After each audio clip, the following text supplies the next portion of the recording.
whoop-de-whoop, jigga what? Whoop-de-whoop, jigga what? Hey, yo, Tigresa, you like this shirt? Go ahead, feel.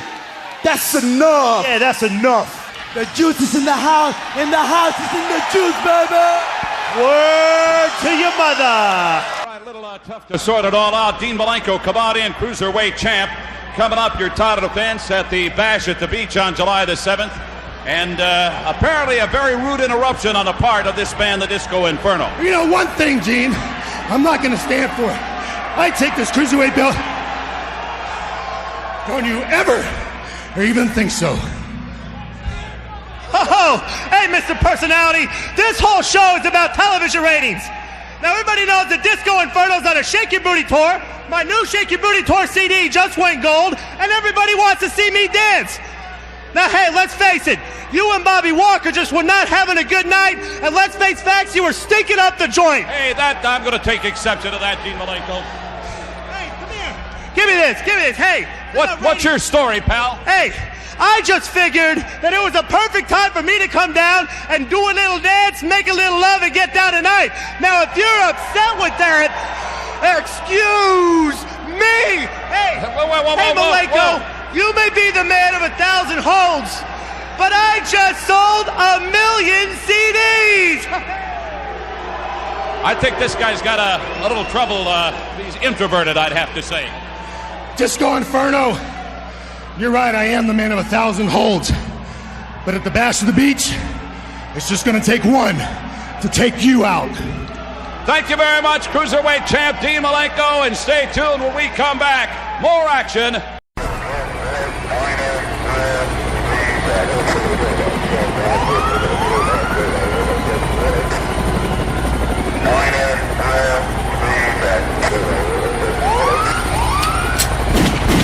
Orgullosamente Latino hasta la muerte y después. Worldwide Latino pride, the ambassadors of violence. LAX, K-Dot, the notorious 187 homicide.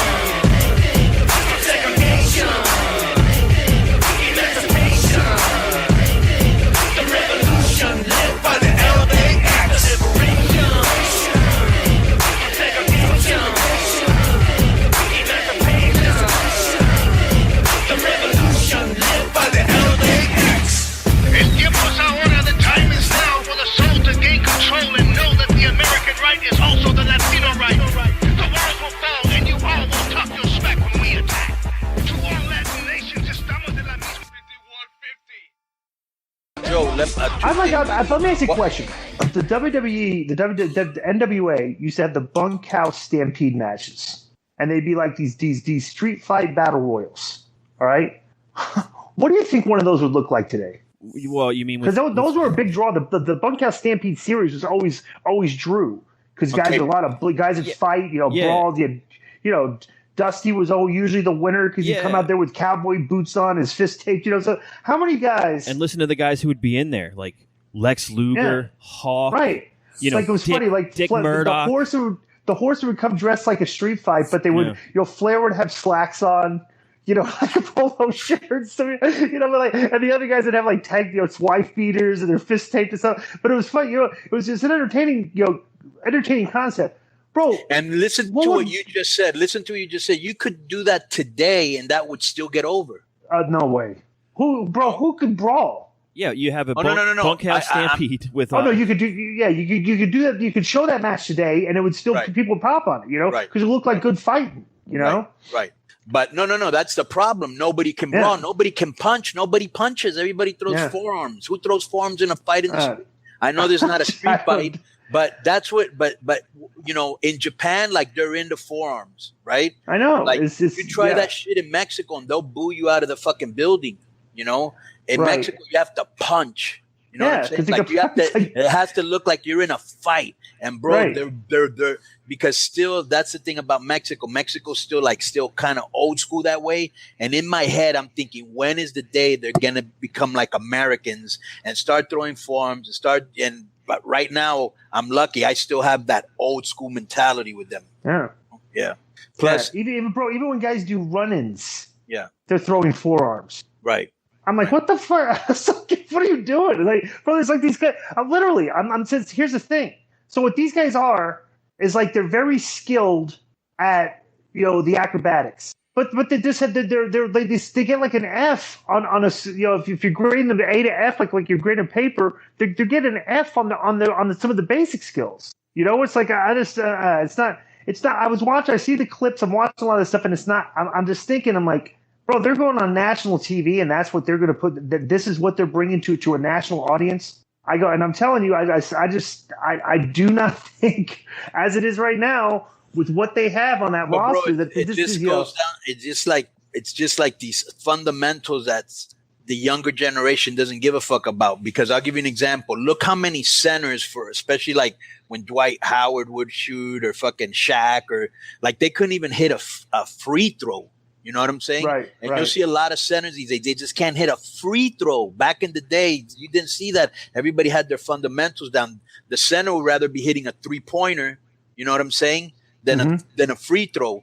And like today's wrestlers, for whatever reason, they don't give a shit about punches. They'd rather form. When I'm telling you, bro, and even to this day, when two guys start duking it out and it looks like they're fighting, the people really get into it way more. Bro, how did the people pop when you and Vampiro started slugging it out? They went nuts. That's right. Because it looked like a real fight. At that day, bro, think about the simplicity of what you did and the reaction that it got. Right. And it's like you want to tell these kids, it's like, dude, it's like you did like a Canadian destroyer off a ladder onto a table. Yeah. And and Conan and Vamp got a bigger pop than you guys just punching each other.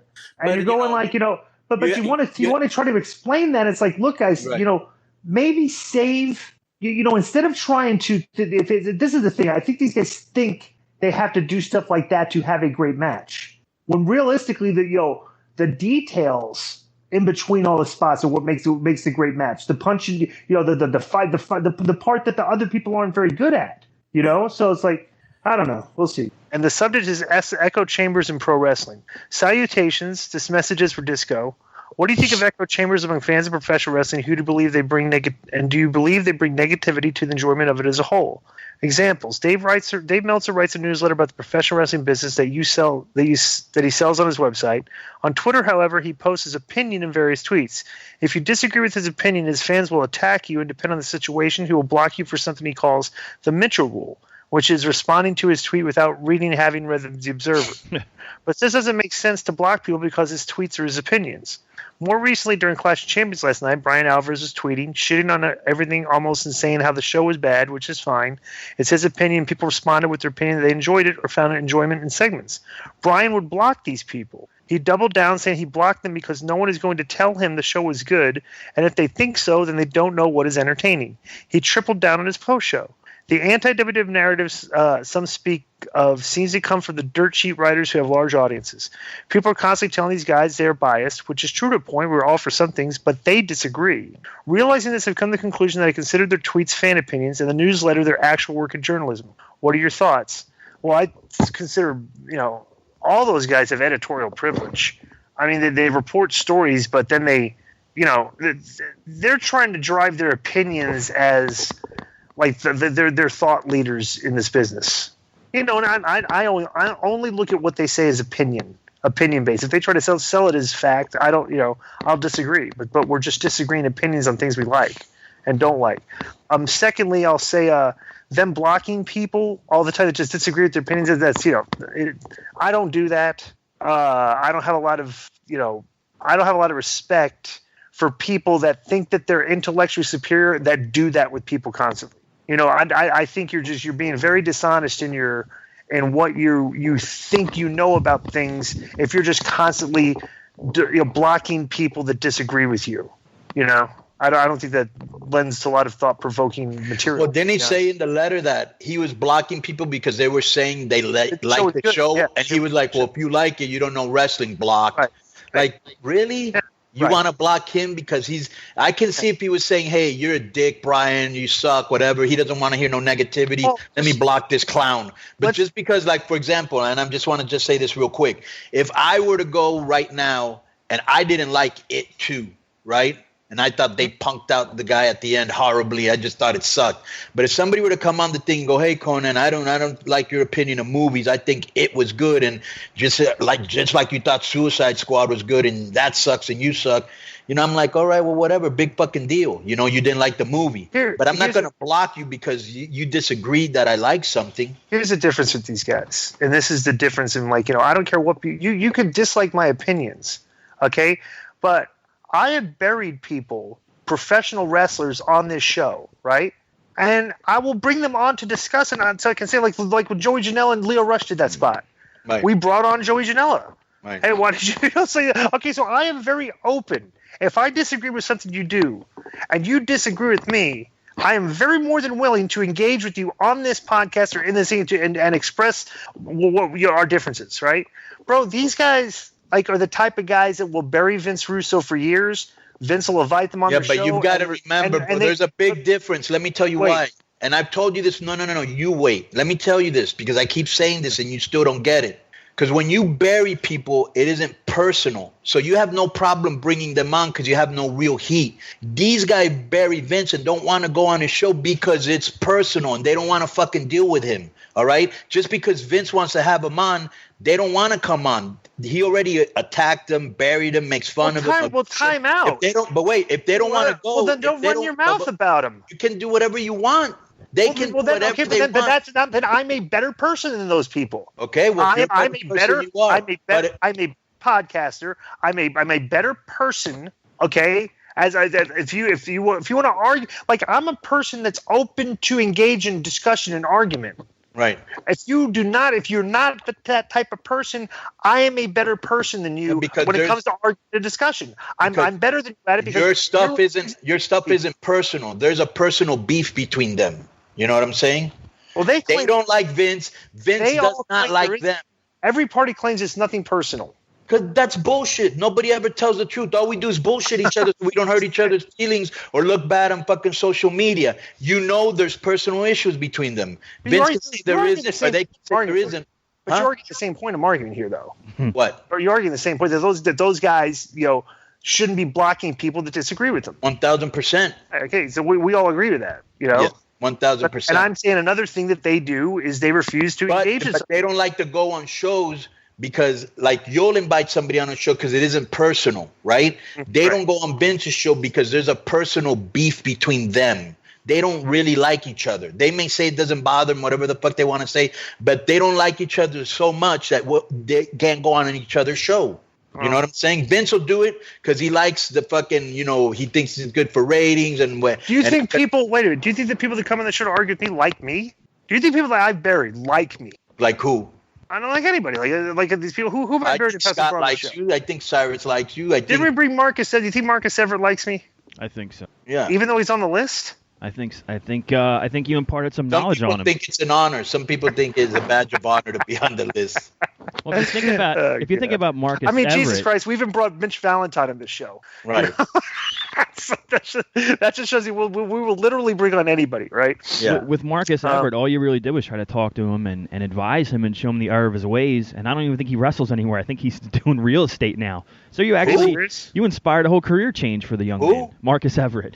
Oh. I did. I told him, bro, if you're gonna cripple yourself if you keep doing this. And now if that's your thought process, you thought that's a good idea. You're gonna do something else that you think's a good idea. You're gonna get hurt. The next one's for. Oh my God, you can kazoo this question. You can kazoo the subject matter. You ready for this, Conan? Right. Okay, this is from AC Free, and you know what the subject is? No. Joe question. Oh.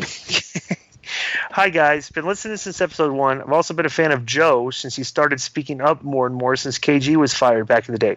First of all, KG wasn't fired, he quit. Okay, I like that start already. He knows when to shut up and knows when to try and add something to a subject, but he never gets pushy with. I don't think he knows when to shut up. I don't think he gets a word in edgewise between you and I, but that's a whole different story. Go ahead. But he never gets pushy with his opinions like KG did, and honestly, he's a big part of the improvement of Raven's show for the past few months as well. Oh, thank you. My question is for both Conan and Disco. Are you surprised to see Joe spread his wings out there, producing for Conrad, co-hosting with Raven, even apparently helping with sponsors for the shows he's involved with? And do you both blame yourself for his Creative Control Network and all the heinousness it continues to spawn? Yeah, I think all those are true. I think Joe works hard for us. Works hard. He does a lot of work. It's very difficult working for Conan. Sometimes because Conan is not the type of guy that gives people a lot of credit for the work they do, but he will bury you if you don't do good work publicly. That's part of the reason KG quit. Also, I absolutely blame him for the Creative Control Network and all the Mark World Order and all the problems they're having with each other. That is absolutely 100% show's fault. Do you care to comment on this, Conan? No, I would like to say I give credit where credit is due. If at the beginning he wasn't really doing much, now he is doing stuff, so I give him credit. But at the beginning, I just thought that the show's basically done. Here's the beginning, hey, this is the juice, here's this, it's already. See what he's doing? He's minimizing, he's marginalizing the work he did. No. That was at the beginning. So it's like, hey, you just learn how to do it. Now let's do other shit. Now that he's been doing other shows, he's finally showing me the Joe that I thought that I had at the beginning. So yes, right now he's doing excellent work. At the beginning, there was nothing to praise him about because it wasn't a hard show to, you just had to learn how to produce the show and put in the hours. But now he's doing a great job. I thought at the beginning he was very lazy. That's just me. I can agree with that for sure. Okay, the next one is from Rusty Shackelford. The subject is Big Cast to Disco Pro Wrestling. Good morning, boyfriends. It's your friend from the base snorting all that yay and avoiding the gay. Oh, God. Did you hear this opening line? Listen to the whole thing. He does it all the time. He says No. Listen to this. Right. Good morning, boyfriends. It's your friend from the base snorting all that yay and avoiding the gay. Right. He always says something like that. Yeah. It's atrocious. Right. Over the weekend, Big Cass lost his composure, went nuts over people stealing his belongings. He totally lost when he accused SCU of stealing his sweater. My guess it was a Harry Potter sweater. This led to Pat Buck to knock him out with a Justin Gaethje style punch. Wait. Is this actually happened? Yeah. You didn't hear about this? So I wouldn't be asking if I had. Let me just tell you the story real quick. Do a little sidebar here. Yeah. So let me read this because this basically tells the story. Read it. Yeah. Okay. He lost it when he accused SCU of stealing the sweater. My guess it was a Harry Potter sweater. This led to Pat Buck to knock him out with a Justin Gaethje-style punch. Pat Buck's the owner of the company that they work for, the promoter. He just signed with WWE as a producer. So this was his farewell show as well. Apparently, Big Cass, and supposedly he told Joey Janela he was going to kill him, too. Yeah. Okay? Right. Apparently, Big Cass' mood changed and went from a lunatic to a sniveling little crybaby who whined to the police about getting assaulted in his missing sweater. This clear an indication that no promotion want to work with this piece of art. Therefore, would Disco Pro Wrestling be interested? The roster with Gay George and Bitch Valentine is weak. Aside from the People's Tramp, would Disco and the boys give Big Cass a chance? Also, word is that your buddy on Twitter, Blackman USA, is actually a white guy? Whoa. Is this true? I had not heard that. That's news interesting. to me. We're gonna go with it because this guy, Blackman, you know Blackman USA is called it, right? He always. Yeah, you and him always get in it. Well, he always tweets a story of police brutality and will tag us in it all the time. Okay, so then the most recent one he did was like he tweeted one about the Baltimore police. I was like, yeah, Baltimore police, the most corrupt police in the United States. What's the story here? So it's like so he goes. So yeah, this story is Kaz has problems. I don't want people with problems in the disco-less wrestling, to be honest with you. So, bro, I just, it's like, okay.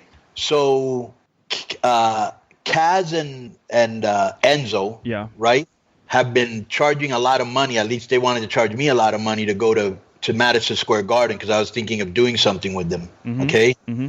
And I'm thinking to myself, all right, you don't have that much work. You're charging a lot of money. And I saw this interview, which kind of made me feel like Enzo must have a lot of heat with Hunter, because if you remember last week or the week before that, there was this thing saying, said Enzo and Kaz heading back to WWE. To NXT. Remember NXT? Yeah. And so, and then like the next day they interviewed Hunter and he was like, yeah, let me make this very clear. Yeah. Enzo is not coming back. Right.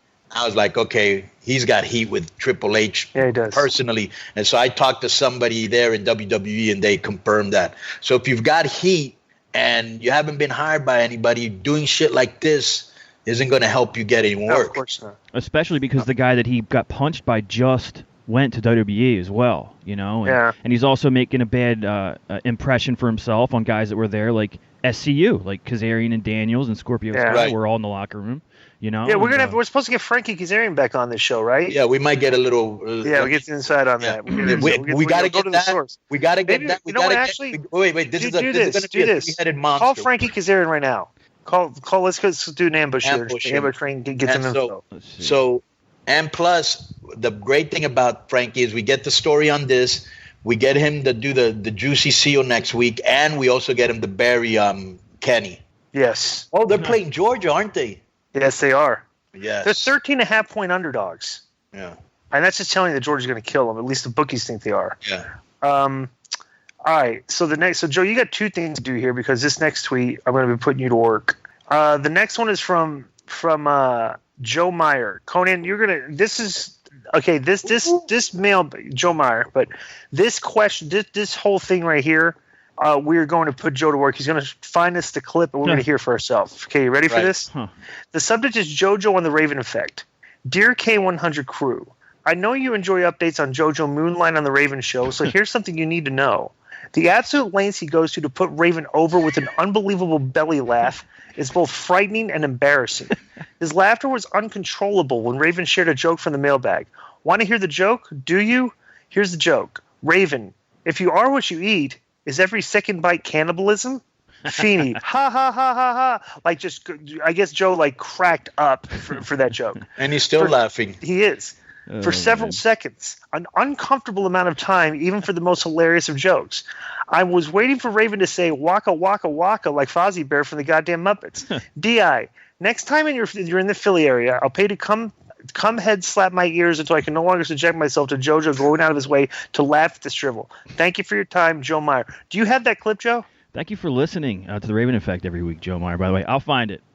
Find that clip. We're definitely going to play that clip when we do the disco list. I want to hear that. I want to hear if this is an accurate accounting of what you did. All right, and I think Conan wants to hear it too. Of course, because there might be some. We might have to condemn your actions. God, there's so many freaking mailbag questions this week. Good grief. The next one is from Dan Zena, and the subject is Conan No Limit Soldiers. Sub Conan and Disco, no bullshit. I've been a fan of you guys since back in the WCW days. DI was always entertaining and underrated. Conan, some of the illest and most underrated mic skills in the industry. Enough ass kissing. I want to ask about Conan's run with the No Limit Soldiers. Even though it was very short-lived, I remember liking the No Limit Soldiers run back in WCW, and I remember Conan and Rey Mysterio doing that little juking and jiving in the ring. Anyway, how were the No Limit Soldiers? Were they cool to work with, hard to work with? What did you think of the angle personally? Hootie-hoo. Another question I want to ask for both of you, who's the gayest pro wrestler you guys ever came across or had to deal with? Jeez. Conan, are you going on Hugie's show? Thanks very much, y'all. Okay. Well, the question for you, Conan. No Limit Soldiers. I think that might have been Kevin Nash's idea, and which was very smart because they were very hot at the time. But it's very hard for white bookers to be booking, motherfucking a gangster rap group from New Orleans. You know what I'm saying? So they dropped the ball on that very quickly, and they were all cool to work with. Master P's a fucking genius. And so that's basically the No Limit thing. I don't understand what is the gayest wrestler? What does that even mean? I don't know. Okay. Canyon, I guess, because he was the only one that out himself. So yeah. So and then the other one was no, I'm not going on the Hugely show. Okay. The next one's from Joe Uribe, and the subject is wrestling with time constraints. Greetings from the armpit of the U.S. Whatever that is. What, Delaware? Time constraints in matches and promos are something 99% of the AEW roster have never faced. They've always had creative control in their matches, which allows them to get all their stuff in. However, when AEW's 2-hour show with commercial breaks, 1 hour and 20 minutes, begins, the talent will be faced with the challenge of putting together good matches in under 10 minutes.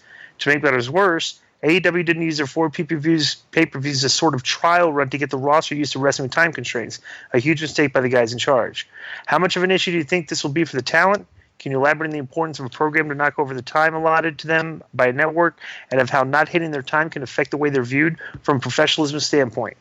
P.S. Don't ever let Disco near the book. Don't let me near the book if you don't want to draw any fans. I will say this, that is a very valid point. A lot of these guys, it's not easy to do TV and get your time. You do your times. A lot of guys are not good at it. Like I said, because me and Conan talked about this the other day we talked about with Cyrus about this. about how guys like you find out you have 12 minutes, and before you go to the ring, they say, hey, you got 8. And you're right at the go position, and your match starts in a minute. And will AEW fans kind of be disappointed and unhappy with short matches? They're used to long, epic, like for example, you remember when Jim Cornette... Let me tell you something. Nobody's going to give a rat's ass about the matches.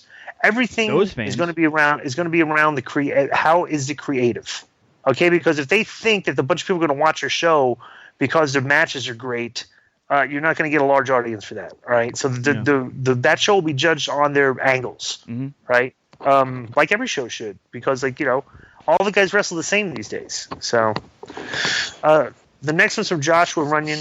The subject is etiquette question. Hey gang, I was working backstage at MCW Ring of Honor's Future of Honor show tomorrow night. I start working backstage tomorrow night, September 20th in Joplin, Maryland, and begin training to be a manager the following Tuesday. My question is, what is the proper backstage etiquette for a newcomer? Also for DI in particular, what expectations do trainers have for their new students? It's a very easy question to answer. Just listen when your trainer is talking to you. Try not to repeat the same mistakes twice. If he's telling you something, don't interrupt him and say, yeah, I got it. Just listen and let the guy finish, okay? Also, the proper etiquette backstage is to go up and introduce yourself to people and shake their hands. That's the proper etiquette. And a lot of guys do not know the proper etiquette these days in the wrestling business. I mean, Conan, you see that a lot, but that's not. Bro, it's not just, here's what I don't get. Not only is that proper etiquette, that's common fucking courtesy. Right. You walk into a room and there's people in there you don't fucking know. You say hello and you introduce yourself. Right. So I mean, give me a fucking break. But in wrestling, let me tell you one thing. Let me tell every young wrestler out there, you want to get early heat that's going to be hard to dissipate for a long, long time. Go into the dressing room and don't shake people's hand, especially like the stars or the veterans or people in charge. And you're going to get and you're going to get big time heat. That's just common courtesy. Because here's the thing, and this is all you young wrestlers that are listening to this, especially you, the guy that wrote this email, if you end up getting in the business and being in the business, 10 years from now when you're in a locker room and somebody walks in and you don't know who they are, you might think they're just a mark. So I'm saying it's obvious common courtesy where if you're in a room and you're new, that the etiquette is if people don't know who you are and they don't know you go and introduce yourself. Because they're gonna think you're they're not gonna know who you. They're not gonna know if you're one of the wrestlers or whoever you are. So you go and introduce yourself. It's common courtesy. The next one is from Fido Dido, and the subject is first time watching MMA. Greetings to the crew. My question to the bald one and to the superior one: when was the first time you were introduced to MMA, and what was your reaction to it? And what about the rest of the locker room? P.S. My parlay of Gatche and Whitaker by stoppage is halfway there. Boom. So this guy's picking Whitaker by stoppage. I think. A ballad behind bars, or you could say real rock from the rock, an unusual musical happening in a most unusual place. The state prison at... I got a letter from the government the other day. I opened and read it and said they were suckers. They wanted me for their army or whatever. Picture me giving a damn, I said never. Here's a land that never gave a damn about a brother like me and myself, because they never did. I wasn't with it, but just that very minute it occurred to me. The suckers had authority. Cold sweating as I dwell in my cell. How long has it been? They got me sitting in a state pen. I gotta get out, but that thought was thought before. I contemplated a plan on the cell floor. I'm not a fugitive on the run, but a brother like me's begun to be another one. Public enemy serving time, they drew the line, y'all. They criticized me for some crime. Nevertheless, they could not understand that I'm a black man and I can never be a veteran. On the streets of situations unreal, I got a raw deal, so I'm looking for the steel. Yo, Chuck, we gonna break you out of here, man. Words of strength, G. I'm going for that steel. Word up, G. They trying to put black out of the game by keeping you in there, you know what I'm saying? But they can't keep a good man down. Now they got me in the cell. Hey, yo, Chuck, we got Now they got me in the cell. Now they got me in the cell. Don't you know I caught a CO falling asleep on death row? I grabbed his gun and he did what I said so. And every man's the man got served. Along with the time they served, decency was deserved. To understand my demands, I gave a warning. I wanted the governor, y'all, and plus the warden to know that I was innocent because I'm militant, posing a threat. You better government. My plan said I had to get out and break north. Just like Oliver's neck, I had to get off. My boys had the feds in check, they couldn't try nothing. We had a force to instigate a prison riot. This what it takes for peace, so I just took the piece. Black for black, inside time to cut the leash. Freedom to get out to the ghetto, no sellout. 6 COs we got, we ought to put their head out. But I'll give them a chance, cause I'm civilized. As for rest of the world, they can't realize a cell is hell. I'm a rebel, so I rebel. Between bars, got me thinking like an animal. Got a woman CO to call me a copter. She tried to get away, and I popped her twice, right? No one to get nice. I had 6 COs, and now it's 5 to go, and I'm serious. Call me delirious, but I'm still a captive. I gotta rap this time to break as time grows intense. I got my steel in my right hand.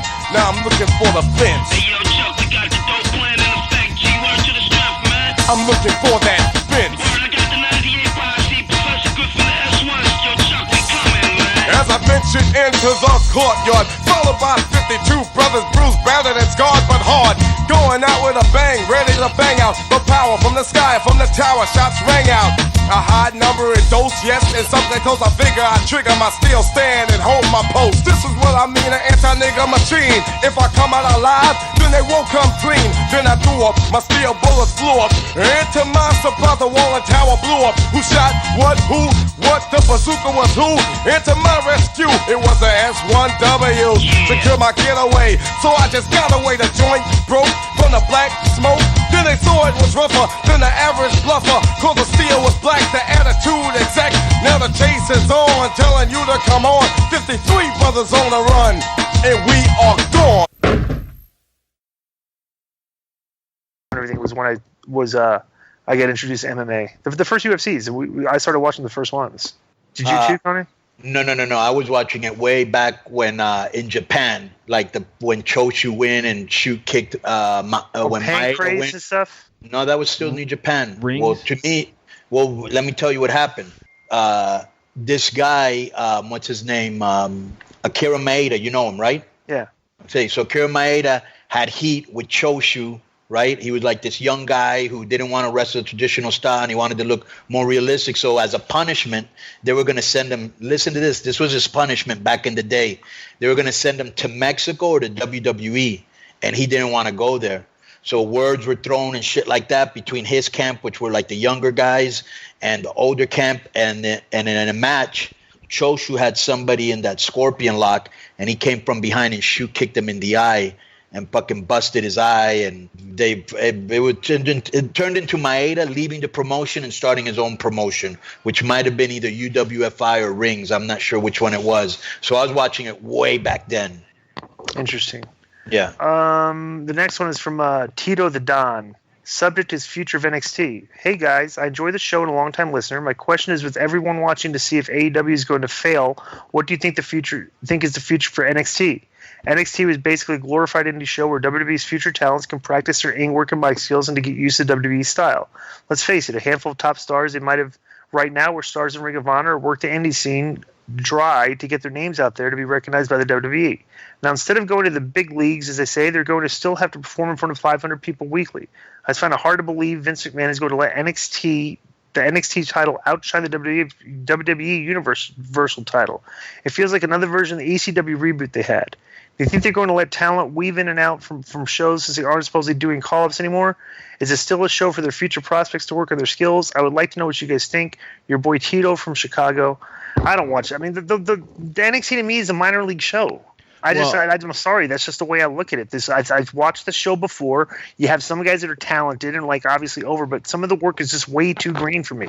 It still is what it is. It is a developmental, organization. So that's just the way I feel about it. It sounds like they're going to move guys like Kevin Owens, I've heard, and Cesaro, who's already been working NXT UK, onto that NXT on USA show. And I don't think they're going to continue to work in Orlando in front of 500 people. I think they'll start touring. You would have to imagine so. Why? Well, what if they're dating AEW? I can tell you this. I did speak to somebody in WWE, and they are going to be at Full Sail, bro. They are staying there. So every week show. I do. Yes, that is what I was told. Shit. Wednesday night's going to be the night that the fans are going to be the annoying wrestling fans are going to be in full showcase. This is what I think. I think I think Vince doesn't see him as the big league, so he's like, let me put NXT against him, see how it does. Also, NXT is the only one of the three that's going to be able to match them work rate wise, but they have a big problem with they don't have any star power. Right. And I do think they will start weaving stars from other shows in and out to help them, especially if AEW has, what do you call this? Better ratings. You know who I think they should, this just occurred to me, they should 1,000% sign and put in NXT to try to kind of counteract AEW is Marty Scurll. Because he was in with all the AEW guys, but he couldn't make the jump because he had a Ring of Honor contract. Now, why would Marty Scurll go there when he can be with his friends in AEW? I guess it would depend on money, right? If they can throw the right dollar figure at him. And like they can, and AEW can, and they won't. He's part of that little clique, bro. They're going to take care of him. He's going to go there and be with them. Why would he go anywhere else where they might fuck him up, where he knows these guys are going to take care of him? Right. You're right. Next is from Daniel Felton. Subject is old disco list. Right. Hello, Keepin 100. You guys played an old disco list from the past a few weeks ago and reminded me why Simon and Schuster suggested to be on the list by Conan, only to be immediately shot down by Disco with no commentary on why. Was it because of the Milo book? Also, were you either? I don't understand that question. That sounds right. Also, were either of you at a Thunder show in Sacramento when someone stole Jeff Jarrett's belt after cutting a promo in the back? He came out later without his belt. These stories, I have no clue. I'm not going to comment on these. So. Okay, well, the first one, I'm just assuming that maybe we I wanted to put Simon and Schuster, whatever they're called, on the list for some reason, and you said no. Was that? Were those the guys that banned the Milo book? They canceled his book. They canceled his book. Yeah, they canceled his book. Right. So I was like, why don't we put him on the list? And you didn't want. Who remembers that? Yeah, I don't know. This guy did. Well, because he listened to an old show, so he probably listened to something a year and a half ago, which we forgot about. Mm-hmm. Try to keep it a little more current, or send, if you're going to bring shit from the past, send a little clip to back your shit up, because we don't have no clue what you're talking about. We're trying to figure it out. I don't remember Jeff's belt being stolen in the back. I don't even remember. Probably somebody hid it. I doubt anybody stole it. The next, I'm skipping one of them because it was stupid. The next one's from Billy Sprague. At least bury the guy that sent the super question. Let me get some thrill out of this. His name was the guy's name was Chris G. I guess it's Chris Salcido. He's done it before. The subject was KG puts vegetables in his butt. The email had nothing to do with that, and it's I just skipped it. Well, you know where Chris G hails from? Where? Jojo Odessa, Texas. Oh God. The next is from Billy Sprague. This is a double, one for you and him. Subject is dirt sheets / clean sheets. Keepin 100 crew. It seems like most sorts of podcasts discredit the dirt sheet guys as fake news or agenda-driven content. My question is, what would it take to create a legitimate news column on professional wrestling with all the marks only wanting to read gossip and most of the information sources behind the scenes being hard to rely on for accurate stories? New listener to the show, but you guys have the freshest approach to the wrestling podcast game compared to all the other stale content out there. Keep it up. Here's the problem. Okay, you're not going to find anybody covering wrestling that isn't just a fanboy. All right, you have to be a fanboy of professional wrestling before you ever cover it. And I'll be honest with you, bro. I honestly don't think, like, if they just quit, if the dirt sheets just went out of business, I don't think it would affect the wrestling business at all. I mean, if you think there's just a market out there, people want to know every single thing about these people. Like, I don't know. I just. Well, there is a market. There is a market. That's why the Observer has been around so long and the Torch has been around so long. So there is a market. But here's the thing. If there was no Observer, no Torch, everything, the wrestling business would just continue on fine for the Bro, look, I always say thank God for the Observer, because when I broke into the business, I didn't know shit about the business. There was no way to. It was kayfabe. You know, they still sold it like it was real. And I got my education by reading the Observer, by finding out how much people got paid, shit that's happening in other countries, the history of the business. Because I didn't grow up wanting to be a wrestler, and plus it was like a closed society. You didn't know shit about wrestling. So, well, honestly though, I think it also helped. And I also think it helped companies be a little bit more honest, because they were afraid that the shit would be put out there on the dirt sheets. I don't know. It's created an army of fans that are just assholes, in my opinion. Oh well, that it has, but they were going to be assholes with or without the Observer. So not my fans. My fans are not assholes. The subject is from Miss Jericho. This is what's his name, isn't it? Isn't what's his name Miss Jericho? Runyon? I don't know. Subject is mailbag question. Woman only WWE show. Gentlemen, given the much heralded women's revolution that we've seen develop over the last few years within the WWE, why is it, do you think, that we have not seen any calls for the brand split to take place across gendered lines? Think about it. WWE has 4 world titles, 3 tag titles, etc. It'd be much more logical to have Raw to be for the men and SmackDown for the women. Unless, of course, the WWE and all of its feminist fans are all too aware that a show could never survive without the men, in which case does this not highlight how overpushed women's wrestling has been in the WWE? Kind regards, Miss Jericho. Liverpool lost today, by the way. Clearly, it's not Josh Runyon because, as we know, he's from Baltimore and not Liverpool. P.S. This is not a request, but would you ever consider unblocking some of us K100 fans operating under Twitter under parody account names while it's not actually having parody accounts? No. He said it's not a request, but would I ever consider it? Unblocking them? No. One of the grapplers made a request to me that I asked you to unblock them. I think it was Grappler 10. There's absolutely no way I'm unblocking. I just don't understand why parody accounts that have been blocked didn't just make another one and keep throwing. They tried to. I catch them quick though. First or second tweet. I get them before they have 15 followers. Sometimes, As I said, when they tag me and don't get them notice. When you started the purge, it's kind of like I said. The ones that started it, like Dane Feltzer and Kevon Gall, and they should have gotten a pass. Those guys still do it, and they're still funny. But all the ones that kind of got blocked, they just kind of tapered off and disappeared. Joe means the ones that attack him aren't funny. They're totally unfunny. Let me just say one thing, bro. Having a woman and a female's show, I don't think that would be good because I don't think there's enough talented women out there to be doing a show right now for 2 hours or 3 hours. No. Let's go. Go one step further. Bro, who would want to be in charge of a show full of women with all the drama they cause? Billy Kidman. Kevin Gill. The next one is from Jason Santos. Subject is your Filipino fan since day 100. What's going on, K100 crew? I've been your loyal listener from the Philippines since day one. I grew up during the Attitude Era of Monday Night Wars. I've been listening to wrestling podcasts during long drives, and yours have been the most funny and entertaining. Wade Keller is boring. Why has Wade Keller not been signed for WWE, DI, do you think? To write the promos? Yeah. I don't know. All right. The WK promos is funny, definitely one of the funniest accounts on Twitter. Yeah. I don't want to keep it long here, so here's my question to Conan. I agree 1,000% with your view of fans turning into marks, pussies, and 2PC. What's your opinion on AEW apologizing for Cody apparently starting the Puto chant with the fans of the Triple Mania event? Hope you read this. Looking forward to the next episode. P.S. Watching Scott Hall beat up Disco in WCW 97 was one of my favorite matches. Kidding. Love you guys and keep up the good work. Boom. You heard about that, right? With Cody had to apologize because right.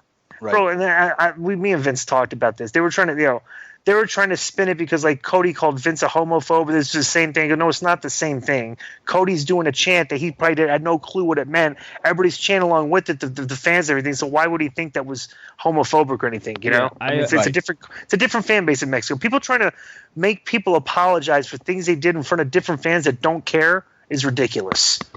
Just not so having the fact he apologized. He just said I had no idea what I was saying. I was just there with the crowd. I guess they're different down there. Which is the answer he should have given. The crowd is different. There was like 3 puto chants in New York. What were you gonna say, Joe? Right. Just that, you can do it. It's a different fan base, Just from my very limited understanding of Spanish or Spanish slang or anything like that, I just thought that meant asshole. To be honest with you, so I wouldn't have known. No, either. That's culero. No. But anyways, here's the thing. In Mexico, there's this big thing because when the other team, and I know you watch a lot of soccer, DI, when the other team, they'll start calling the Mexican chants will be going, puto, right? And which basically does mean gay, but it's like anything else. It's the context. And so if you're saying, hey, man, I hate all gay guys because I can't stand whatever, that's one thing. But another thing is, wow, that looks so gay, which is, and they get offended like if you say that. You know what I'm saying? So the puto chant, they're not really telling the gay, hey, we think you're gay and we're homophobes and all that. It's just the fans having fun, right? And they've actually had them, listen to this. I don't know how can you even enforce this, that they're going to fine the Mexican Federation so much amount of money every time that the chants fan puto. It's like, well, you, and then so they'll have like announcements before the show. Hey, don't chant puto at the other people, you know, because it makes our country look bad and it's homophobic and all this. And the people still chant it, bro. They chant it in New York. They're always going to chant it. That's like an audience chant for everything. And you're never going to stop. And it doesn't mean they're homophobic, but you know, this is like this big thing now within the, you know, the LGBTQ community to get people to stop saying that. I just think it's fucking ridiculous. This is the last one. This is the main event of the mailbag. The main event question. It's the last one. I skipped it to make sure it was the main event question because it's from Joe Troller. Okay, and the subject is the creation of marks. Question for Disco. What's the worst experience you guys, even Joe, have had with marks? Any stalkers, fights, etc.? I don't want Conan to answer this because he's too fucking stupid to actually answer the questions that we take the time to send in. Stupid, baldy fucking asshole. I can define for you the problem with marks. They want to make it seem like they're into sports like a normal guy, but they don't like MMA, don't like football, NBA, baseball, boxing, etc. So these losers come to fake wrestling and react to it like it's 100% shoot. They ruined it. Disco is right. Also, Bailey seems like the type of chick who would take it up the ass on the first night yet would still keep her socks on. Finally, Conan, just do Hughie's podcast so that we don't have to get bored by that part each week. Bald asshole. Baldy. Wow. He's really... Joe Troller doesn't like you, Conan. What's your comment to him? Joe Troller has proved that you can't get pregnant by anal sex, so... My interaction with fans has come on Twitter, and watching them ruin.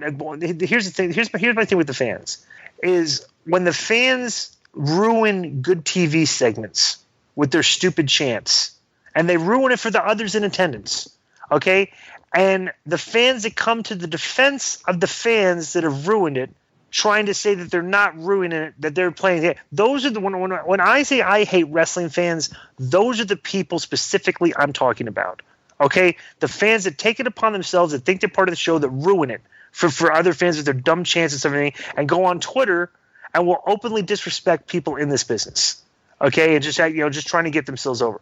Though when I talk about I can't stand the fans, those are the ones I'm talking about, and those type of fans are in great numbers these days. I would definitely say they're easily 60 to 75% of the audience, and the other 25% are fans that respect the wrestlers. They're fans. They just watch the shows. They'll do mailbag questions. They're respectful and stuff. But honestly, 75% of the fan base I just despise these days, and They literally. I don't think you can argue this. They ruin good TV segments sometimes. You know, I mean, like the other night when the guy came, they did the spot, Conan, where Roman Reigns fought the rowing guy. Luke Harper came back. They did a double beatdown of Roman Reigns, and thank God for the sound guy at WWE. At the end, the fans were chanting "Welcome back" to the heel that came in 2-on-1, the babyface. Yeah. You know, and I'm just like, that's just. It's like, what are you going to do? Like, how am I supposed to like that? You know? Right. I mean, it's just atrocious, you know? My worst experience with fans is just that you more than, I'd say it's frequent now, is you go to a show and there's inevitably going to be a few fans that just flat out stink. I'm talking like sour milk crossed with fucking garbage juice. Like, it just, and it's so bad. BO. It's not even BO. It's like weeks of no shower, just fucking, and I mean, it could clear a section out. Like, you can't sit near these people. It's that putrid. And it's funny because you see a lot of people comment on the AEW, like Reddits and things like that, about certain fans in the crowd and pointing them out like, this guy was fucking appalling. Like, you can't come out in public like that. You're ruining people's, experiences. You smell so bad. Yeah. So that's my worst is unhygienic fans that just kill you. What about you, Conan? What was the question? Worst experience. Worst experience fans. Yeah, is this the Joe Troller guy? Yeah. He just said he didn't want to hear from me, so I have no answer. Boom. All right, so it's time for the. You wanted to announce the reemergence of the disco list? Yeah. What type of music should we have for this? Well, I would say that we would bring back. Here's what I want the disco list music to be like, since it's once a month. Okay. Funky Town was always the. No, I don't want that. I want Goldberg's music. Because I want the disco list to be like, like I'm coming. You're having to surround me by security because here's the list of the people that piss me off. All right. All right, so you ready? Wait 1 second. Let me get the list. I was trying to find a place to slot this in, but now Kleinrock didn't come on. I was going to mention it because it's Lucha related in a way. Before and I'll cut this if it's no good anyway. We'll just go right to the list. But bad news on the podcasting front. Apparently, Vampiro's Rituals is dead. The podcast is no more. Lasted 5 episodes. Please tell me what happened. I don't know because the guy who produced him is the guy that, remember I played the clip, John Wangland, the one that's always talking shit. Oh, right. So you know what? I'm gonna troll him a little bit right now. So let me find him. Twitter. You gonna troll Vampiro? No, the guy that he was like, oh, I can't believe, and Keeping It 100, they were making fun of this guy, and he's such a cool dude, and Conan's a jack off. And now the show's dead. What's the guy's name? His Twitter's at WWR Podcast. WWR Podcast. Yeah. So it stopped coming up, and one of the things when all this WWR Podcast, right? Wrestling with Reality. Okay.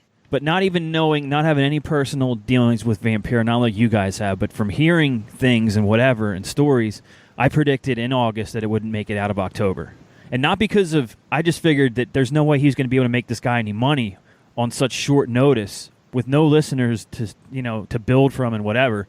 And I'm assuming that's what happened. There was no money in Vampiro. Went, this is fucking stupid. Why am I doing this? What was the show called? Nail in the Coffin? Vampiro's Rituals. Oh. Yeah. I can't. Well, I'm sure someone will send it to me, but... Do you want me to tag you in DISQO or no? I'm blocked. But I can... Someone will send it to me, but okay. I'll read it to you right off the bat. Yeah. I just put, when does the next Ritual show drop? That's great. Let me ask you a question. If we're going to rank in order of who the best troll is, how would you rank me, Conan, and Trump? That's like a 3-way tie. Let me see. Command at. See, back before Conan was podcasting, he was very vulgar in his trolls. I was. You kind of drawn back on that a little bit, huh? Kind of. Because you're that creative for. Right, I could lose jobs. Right. I'm not gonna keep it real and be broke. So it's fucking. I can't wait to watch Trump's Twitter when he's not president anymore. Because it's like he's got the gloves off anyway. You know? Right. Like now that he's literally he's got one glove off and half of the other. But... Right. It's gonna be hysterical. Watch him go after people when oh my god, right? It's absolutely hilarious, fearless, but what a nut. Can you guys explain something to me politically? How this is logical whatsoever? Bernie Sanders, right? Once the Jewish support, wants to have the Jewish Democrat vote or whatever, but yet now he's coming out with a point where they should take a lot of the money that goes from America to Israel and divert it to Palestine. Right? Yeah. Is that the stupidest thing I've ever heard in my life? Here's the thing. I listened to Ben Shapiro talk about this today. It's like this is where the Democrats they're are just completely missing the boat on this. Okay. Yeah. They say they want to kind of like they give if like we give money to like these, if we divert the money, they don't realize they're just going to give that money to the terrorists. Yeah. To fund their weaponry. Give them more money to attack Israel. Yeah. It's like idiot. Without getting he tweeted something stupid today. Like so there's this chick that's this girl the Chicago mayor. Yeah. It's like she's a lesbian, she's black and stuff, and she's complete liberal, right? And Chicago has no money, right? They're out of money. And the schools want more money, and they want like a social justice, like a justice officers in the schools. There's like they want like all this stuff. And they're literally like on the picket lines, like striking, and like everybody knows they don't have any money, and they're striking against a Democrat, a liberal mayor, to do something she can't do, right? And like Elizabeth Warren's out there and stuff, So Bernie Sanders, even though they're protesting, okay, and I just want to make, this is a philosophical point I want to make. Bernie Sanders is saying, nobody's walked more picket lines than I have, right? And I'm not saying like, okay, so this is, let me tell you the type of person that is. So think about this, if you want to hire, if like the Bernie Sanders crowd, the Bernie Sanders followers, all right, why would you hire these people? Because what it is, if you're an owner of a business and you've hired this person, what's the first thing that this person is going to try to start doing?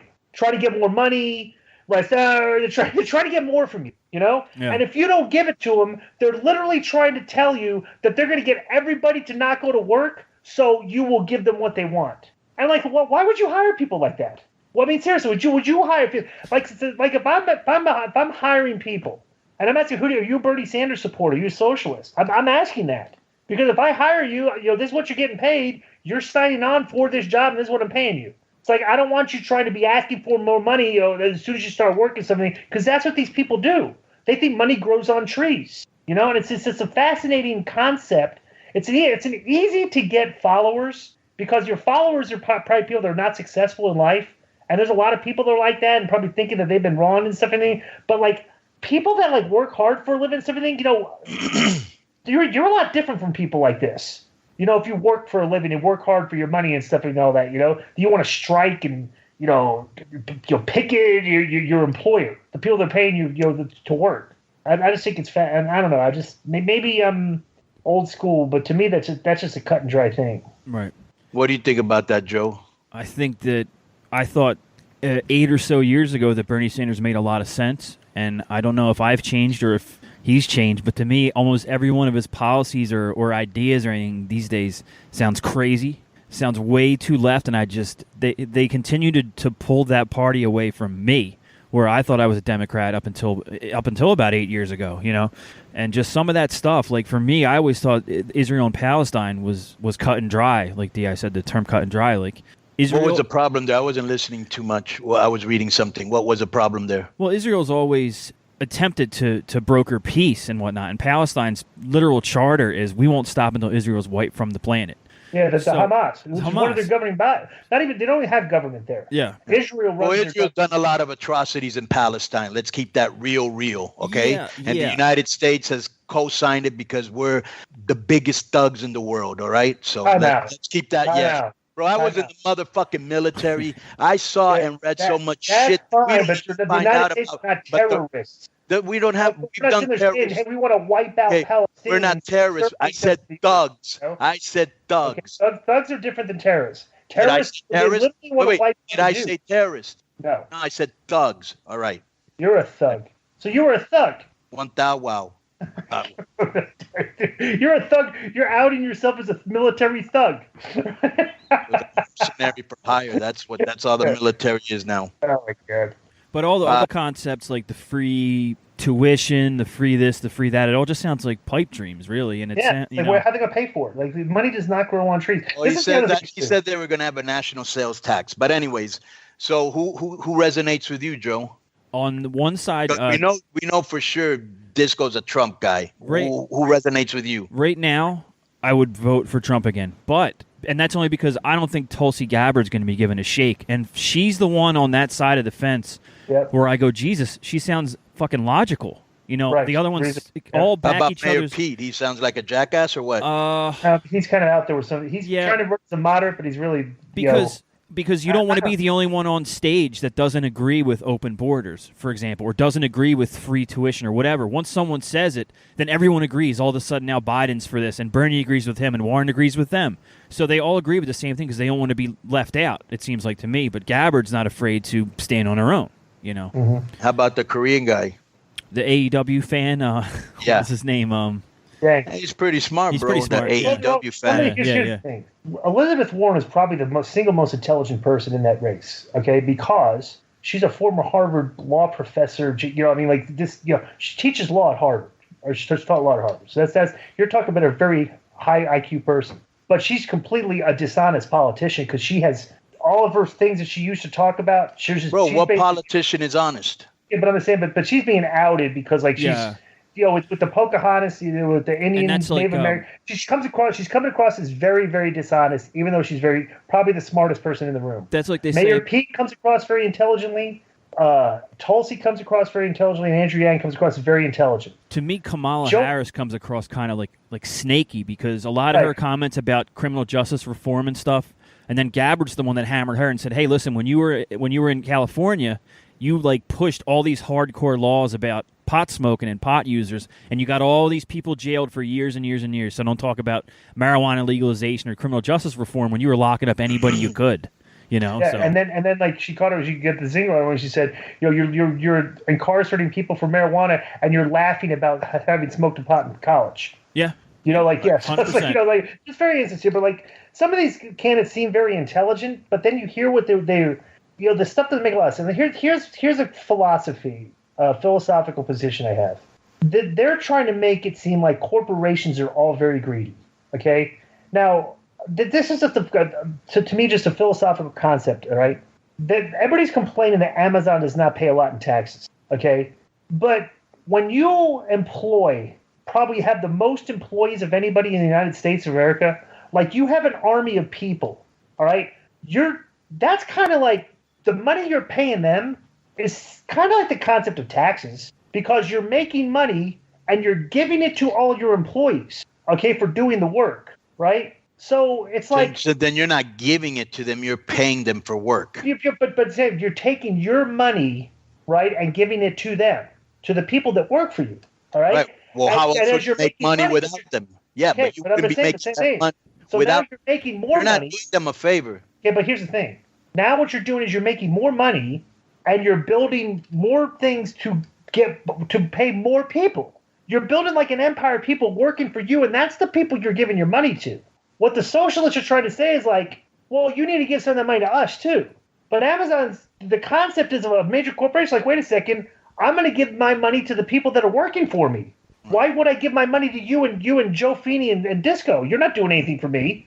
You know what I'm saying? But even those people, a majority of them are underpaid. So that's true. But I'm just saying, just as a if you're going to give your money, okay. Well, let me philosophically state that if you're going to, not even pay the people that are making you money, then I have no problem with companies helping out society, even if it's for infrastructure, even if it doesn't go to the people so we don't have something, bro. Help the fucking planet that you live on, help the city, help the state, help the country. If you're very, very wealthy, help out. I don't think there's anything wrong with that. And I don't think that's... I would say successful corporations, okay, that expand, right?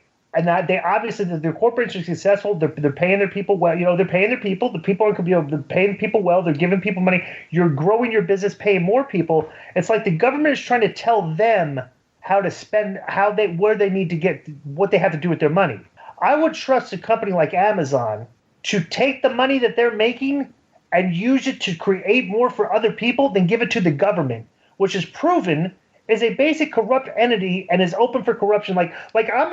There's people that get elected to Congress and Democrat, and you hear these people, like there's a lot of Democrats, Republicans, and everybody that you hear these people on TV. Sometimes you go like, wow, that's a really dumb guy. Okay, let me ask how did they get elected? Because they give to that guy, right, as opposed to let Jeff Bezos do what he wants with it. You're the guy's the richest guy in the world. Because this is what happens. Not that many people vote. I'll give you a good example. Do you know who your city councilman is? In Vegas? Yeah. No. Do you, Joe? No. Neither do I. All right. Do you know who your mayor is? Yeah. Glenn? God, forget the guy's name. Okay, do you know yours? Yeah, I know my mayor. Yeah. Okay. So most people don't. Most people don't know who their representatives are, who their senators are. Bro, we don't have time for that shit because we've given up on fucking politics and we got other important shit to do like pay fucking bills. So you have a small group of people that do vote, okay? They're the ones that really have all the motherfucking power, and so you get all these people that they get advisors behind them, lobbyists behind them, and they just go out there, bullshit, smile. Maybe when you go to vote, you remember him because he went to your fucking place of fucking labor to shake hands with people and take photo ops, and you vote for him. It's all a bunch of bullshit. They go in there, they don't help. They only help the people that help them get elected and the people that might give them work in the future. All right? They're not there to represent us. But let me ask you a question, DISQO. What would you say are the two biggest problems in the United States that should be fixed? The two biggest problems in the United States that should be fixed? Yeah, 2, 3. Like right now? No, 50. Okay, I think that there's so many of them that we're Just give me two. That if you were the president, you had the money, and you could take care of this problem. Illegal immigration. Okay, illegal immigration. The number's gotten too high. We got to start you can't. Do you think that's been a problem because there hasn't been enough money for enforcement, or it's just been that we haven't been able to get politicians in a room and get a comprehensive plan worked out? I would think that the processing for legal immigration, we have to put more resources towards that to get people in this country quicker than it takes, because it's all backed up right now, which is why people are, because more people are trying to come in this country. Right. So we have to put resources into increasing, the resources of expediting these people to come in legally. Okay, right? So that would be the number one. That would be the first thing you'd spend your money on. What would be the second that you'd say we need to fix this? Fix this? Yeah. That it can be fixed with money. It can be fixed with money. I would say police reform. Police reform. Just give more money towards. Not more like criminal justice reform. Like the criminal justice, just pay more attention, because here's the thing: is in this country, the thing that I worry about more than anything is getting robbed. I'm not really worried about it. It's like that. I go through my life and stuff and all that. So my only thing that would devastate me, is if people stole my money. You know what I'm saying? So I would just try to spend the money towards basically good criminal justice reform, just trying to keep bad, or try to change the culture. Actually, you know what? No. Here's the one thing I would spend my money on: education, by far. Starts there. There's too many. You look at the IQ levels of people that come out. People make it's we're being educated by social media these days than we are in the schools. All right. And I think a lot of what we need to do is whatever the Japanese are doing over there, or however they're educating their students or whatever. It wouldn't hurt to try that, because they're just very smart. They're learning a lot of things over there. There needs to be a big change educationally, that we need to get some of the more maniacal liberal professors out of there that are teaching all their students all this insane shit that then leads them to all of a sudden they think Antifa is a great idea, and a lot of the liberal professors in the country are behind that kind of stuff. And they're teaching the things about how there's, where do you think these kids are learning that there's more than two genders and there's all this, there's all that? It's from their professors. Here's the thing. I don't think there's a lot of problems in this country. Because this country, but we're traveling the world. This is the best country on the planet Earth. We have a million things on TV we can watch. We have a lot of freedoms. They're legalizing marijuana. There's a lot of stuff you can do without getting thrown in jail in this country, as opposed to others. In other countries, there's not even free speech. You can't even speak for. People in this country, tens of thousands of people a day can cuss at the president on Twitter and stuff and call him a scum. There's countries where you can't even do that. You know what I'm saying? So it's the thing that bothers me more than anything is when we're trying to change things, and the things we're changing to don't make a lick of sense whatsoever. I don't want that, and it seems like it's kind of inhibiting a lot of the freedoms that we're having. With respect to speech and stuff and everything, all that. All right, let me just get back to my original question. So what would you fix, Joe? Yeah, I would stick with DI on that. I think. Okay, educational system. Give me another one. The immigration as well. I think that. Okay, give me something different. I think that the economy and the jobs and whatnot have really improved, but I would put a lot of money in bringing companies to the country or making them stay in the country to keep jobs here and keep work going. We mentioned Amazon before. Amazon now instituted on their own a $15 an hour minimum wage. Okay.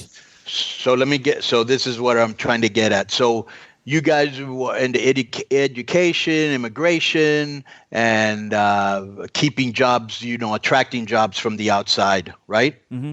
All right. So if there was a way, let's say there was a figure, and they said, we need $30 billion to get this done, right? Mm-hmm. I would have no problems that I just looked up because we were talking about Amazon. Jeff Bezos is worth $111 billion, Mm-hmm. If he gave $500 million or $1 billion, Gates did the same thing, Buffett did the same thing, all these rich people, and they just helped out the country. I would have no problem with that. Guess what? But that's the thing. They are. They're like two of the major contributors of charity in the United States. But think it's about like they're letting them. They're spending their money on things they want to spend it on. It's like we're looking at the people that have made the most and compelling government to say, hey, you need to give us your money. That's what it sounds like. Yeah. You know well, I have like problem. If a very rich, successful guy is trying to grow his business throughout the world to employ people, and bro, Amazon's an. Well, I'd rather him be saving. I don't know, helping with the homeless or infrastructure, with rail system, high speed. But they do that. And spending it on art galleries or fucking some other bullshit. Well, you don't know that. You know what I'm saying? But like, I would tell a guy like that, like, if he's spending his money and trying to help let him spend his own money. The guy's very successful. He's obviously he's built an incredible business. Here's one thing that I would immediately look at and try to do the best that I could to get something in there, and that's the crazy, out of control homelessness problem, especially in California, where the neighborhoods are getting turned to shit. There's disease spreading like mad. Bro, because something's got to be done. Laws. Yeah, well, exactly. You can't kick people off the streets. Yeah. It's like, wait, what is that? What are you talking about? Bro, look. Have you seen some pictures of like L.A.? Yeah, pictures and video. Yeah. Like there's nice air, bro. We were in San Diego. We went to the Expo Lucha. Bro, downtown San Diego is a very nice downtown. Yeah. And I went and walked from the building like 4 blocks to the restaurant. And there's just a bum on the sidewalk. He's got all his garbage around him, like right smack dab in the middle of the sidewalk. Yeah. Then I have to literally, walking down the sidewalk, I have to walk around the guy's garbage and where he's sitting and everything, because this guy's just sitting there and he's just hanging out with all his trash. You're lucky he wasn't taking a shit. Yeah, and it's like this crazy. I'm like, wait a second. Wow.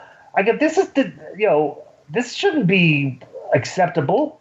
Like, who wants to live in a place like that? Right, bro. It's crazy. It's crazy. And I try not to go to downtown because they all congregate over there. If anywhere you go, they're there, and they're pretty wild because they're being fucked with all the time. So you're always hearing about homeless people sticking people with needles or with knives, infected. Yeah. They're fucking wild, bro. It's happening in Philly too, where it's like they always want to do like places where it's safe to inject and it's legal to inject, and it's like, wait a minute, why do you want to encourage people to be staying in this cycle of drug addiction, homelessness, or whatever? Shouldn't we be encouraging rehabilitation, cleaning these people up rather than... And that's what I always think. It's like they have these injection sites. It's like, why aren't we trying to, put them through rehab and get them not to use the stuff, not give them a free facility? It's almost like if you told some guy from NAMBLA, here's a safe place to meet kids, It's like, what? And they give out needles and they get, it's like, wow. Like... The focus is on the wrong side of things, I think, but because Philly's nuts like that now.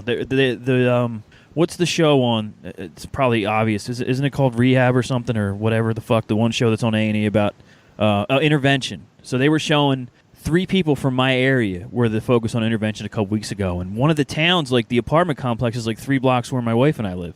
She's like, because she's not from the Philly area. She's like, where's Prospect Park? I'm like, fucking around the corner. She's like, well, let me just tell you, that whole South...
Did you watch Money in the Bank?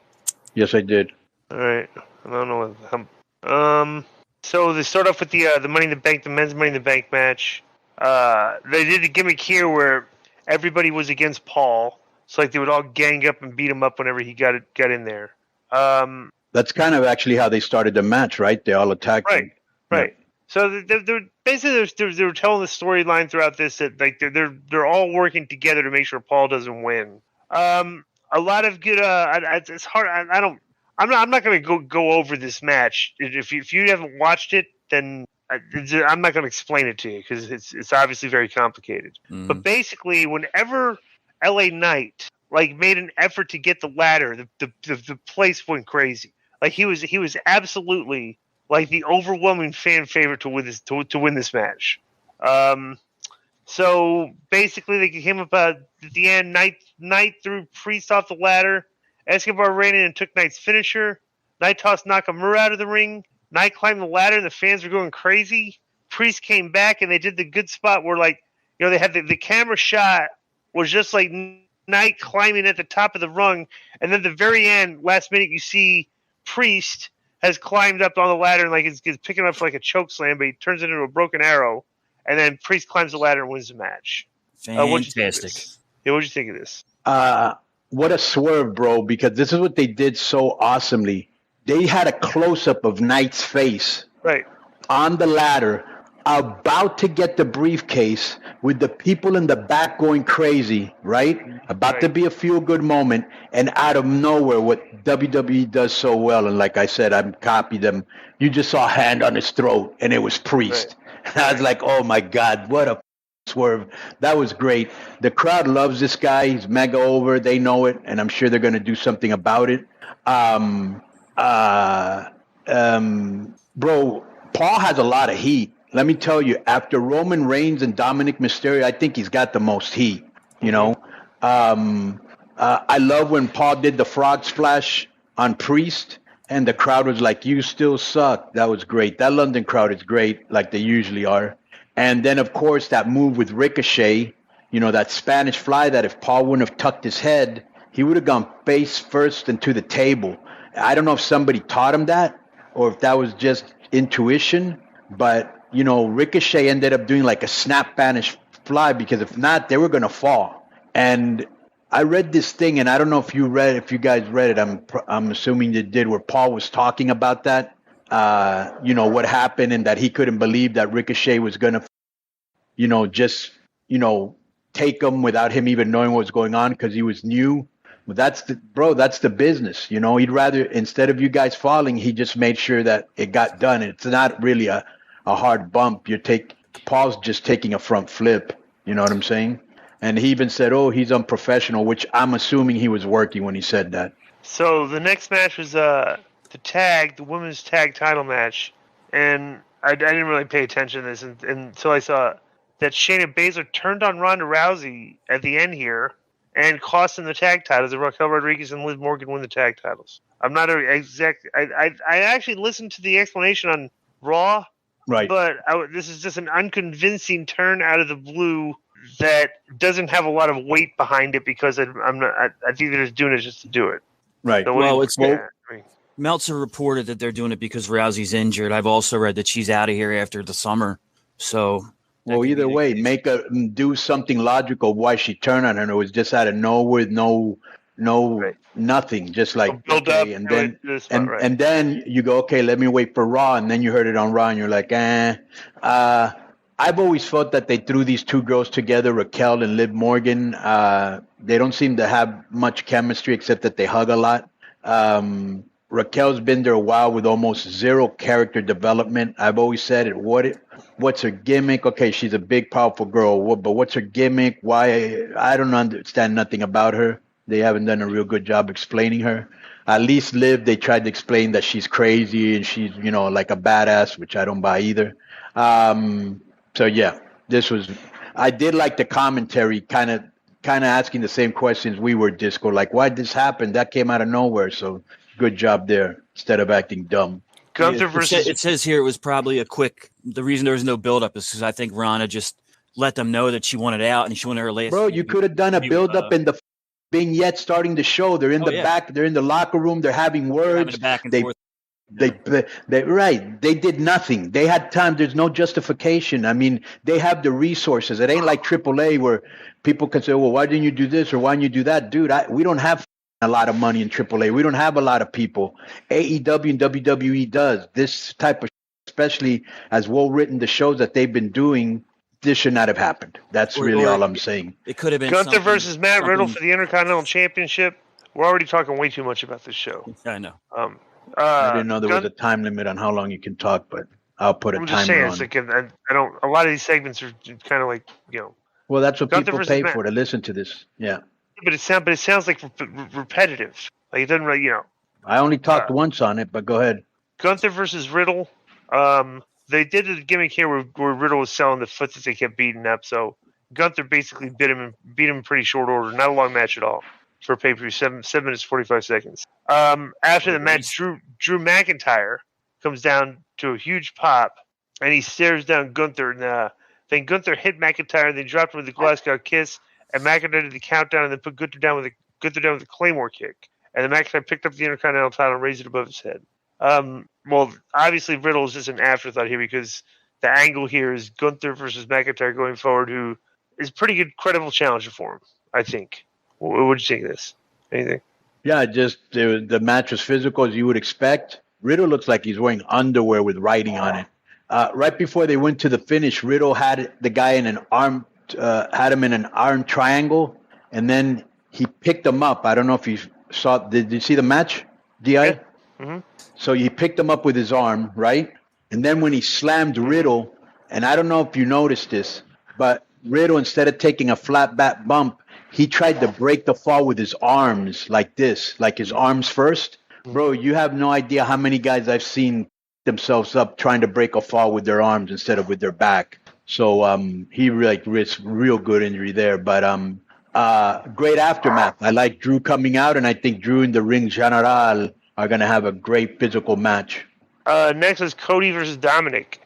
There really wasn't anything that they were fighting for here, other than the fact that Dominic had kept slapping Cody. So Cody went over pretty decisively in just over 8 minutes. I'm not surprised at this result.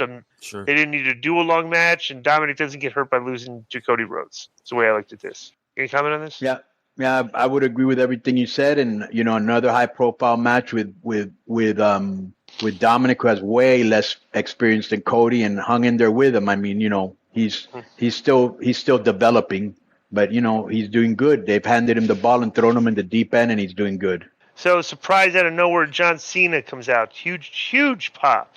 Right. Wow, what a pop he got. And he basically came down to announce that the reason he was there was because the fans, the fans are so good that he wants to bring WrestleMania to London. That got a huge pop. What a baby face line to get a huge pop, right? Right. So then Grayson Waller comes out and interrupts him, and they have interaction, and basically it ends up with John Cena giving him the F5. There's not a lot of substance here. This is just a standalone interview for Cena to rile up the London crowd and get them excited about WrestleMania. And then he did a great job. I thought this was a little long, but he did a great job. Huge pop. They love Cena. Mega baby face promo. There was one part where Cena, again, kind of catering to the fans, which was most of the promo. He goes, "You are the show." And I thought to myself, no, they're part of the show. The talent is the show. Boom. The next was a women's Money in the Bank match. I don't want to go over it. It's obviously a typical Money in the Bank, but very, very creative finish. They did a spot where Becky Lynch and Bayley were fighting each other near the bottom they're on the opposite sides of the ladder, the ladder legs. Or the ladder steps, and they're trying to punch each other.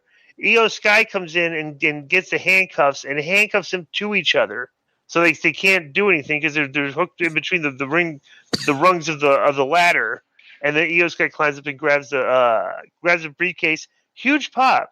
So she's definitely got turned into a babyface these past couple weeks for sure. So did you get any comment on this, Conan? Yeah, and it had been building, and in Puerto Rico is kind of where it exploded. Mm-hmm. This was a good match. There's a little sloppy in some spots, but this was a good match. And bro, Trish, she had a rough night with those ladders. I read somewhere she never been in a ladder match, but there was one where, you know, the one that they always do, which they actually did in the men's match, and I think they did it later on in this match, and it worked, where you're on top of the ladder and somebody pushes the ladder and you get hot shotted on the rope.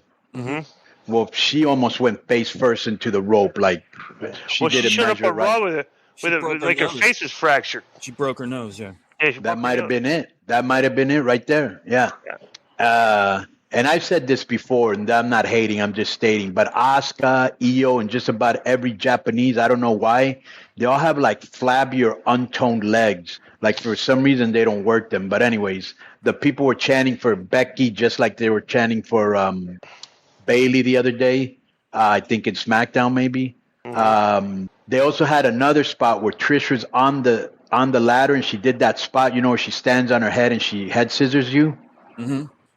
And so she head scissored somebody, and I think they were supposed to, I think it was Becky, and I think she was supposed to go straight into off the head scissors, straight into the turnbuckle, but again they were short, and Becky kind of like landed on her feet and had to like step into the turnbuckle instead of flying into it.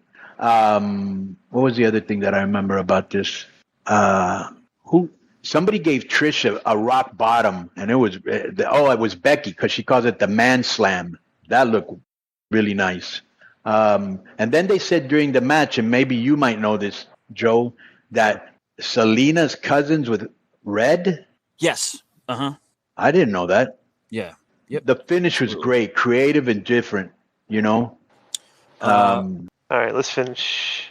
So next was, so Io Sky wins, and she got a huge pop. Right. Yeah, so we talked about this, right? Yeah. All right, very creative finish with the handcuffs. Did not even see that coming. Right. So next was Seth versus Finn, and basically the only gimmick is it's only 12 minutes long. It's shorter than even like a Raw or SmackDown match. But because they usually give those guys like 25 minutes sometimes. There's a title match on TV. But there's only 12 minutes, and then near the end, Priest came down with the suitcase, and basically just kind of like stayed there. But Rollins beat Balor with the stomp and won. Then Balor was kind of barking at Priest after the match, asking like basically. No, but remember that the reason that he beat him is because Priest got up like he was going to cash in the Money in the Bank. Right. I was going to say at the end, Balor's wondering like, okay, who are you trying to cash in on there, me or him? Right. So this whole match was just a progression of the Priest and Balor storyline. Okay. Right. So not much really to talk about. Short match, like surprisingly short. You know, good match. Rollins was selling his ribs by putting the K tape on it. You know, you never see anybody in wrestling or boxing wear that, but this is, you know, but it's a tool to get you sympathy in wrestling. And unlike when he wasn't selling his knee back on the day, which got him on the disco list, he was selling his ribs. Right. So next was the main event, the Civil War. The Usos versus Roman and Solo. Good match, good storytelling. Basically, in the promo to set this match, Roman had said that he was going to like beat them, stack them, and pin them, like he did with Edge and those guys, right? So they were building up to that spot where it looks like it's going to be a decisive victory. Spears, Superman punches, the Samoan spike to the throat, everything. They laid him out.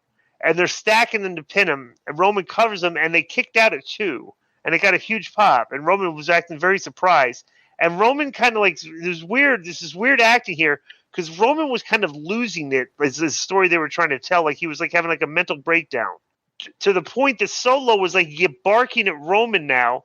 It's like, hey, get up, we got to beat, like Solo was kind of taking over. And Roman looked like he was like lost. So they put Jimmy Uso outside the ring. They put him on the announcer table. Solo went to like splash him through the announcer table. Jimmy moved out of the way. Solo went through the table. They come back in the ring. They did a couple no selling of super kicks and spears back and forth.